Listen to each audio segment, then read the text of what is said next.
क्यों हिला डाला ना। आज पता चल गया कि इंडिया को क्यों डेमोक्रेसी कहते हैं। आज इंडिया ने साबित कर दिया कि इंडिया क्यों दुनिया की सबसे बड़ी डेमोक्रेसी है।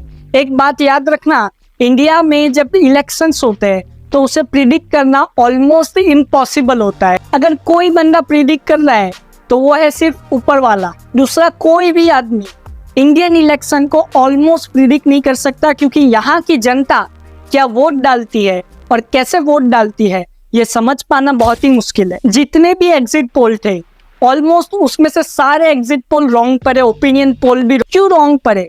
फॉर एग्जाम्पल एक बिल्डिंग है, वो बिल्डिंग में 50 मकान है, उसमें से आप एक मकान में जाते हो और पूछते हो कि क्या आपके घर पे कोई बीमार है, लेकिन वो एक मकान वाला कहता है नहीं हमारे घर पे तो कोई बीमार नहीं। क्या इसका मतलब ये हो गया कि पूरी बिल्डिंग में जो 50 कमरे हैं उसमें से एक में आपने पूछा तो दूसरे बाकी सभी कमरों में बीमार आदमी नहीं है? ऐसा नहीं होता, राइट। और हमेशा सब कहते थे कि एक मजबूत विपक्ष होना चाहिए देश में। अब मजबूत विपक्ष देश ने दे दी। बहुत सारे लोग कहते हैं कि राहुल गांधी की भारत जोड़ो यात्रा और भारत जोड़ो न्याय यात्रा की वजह से कांग्रेस को इतनी सीटें आई है।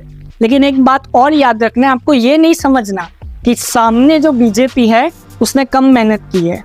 आप देखो प्रधानमंत्री जी जो है हमारे, उनकी भी उम्र ऑलमोस्ट 74-75 ईयर ओल्ड और उन्होंने कितनी सारी रैलियां की। हमको निष्पक्ष होके देखना है, एक हिंदुस्तानी की तरीके से हमको देखना है। और एक बात और याद रखना है, आज भी सबसे ज्यादा सीटें लाने वाली पार्टी बीजेपी है। अब बाजू में जो इंडिया अलायंस है, नो डाउट उन्होंने बहुत मेहनत की, लेकिन बीजेपी ने भी अपनी जान झोंक दी। और प्रशांत किशोर जी जो कहते थे कि भाजपा बंगाल में चौंका देगी, पता नहीं कैसा चौंकाया।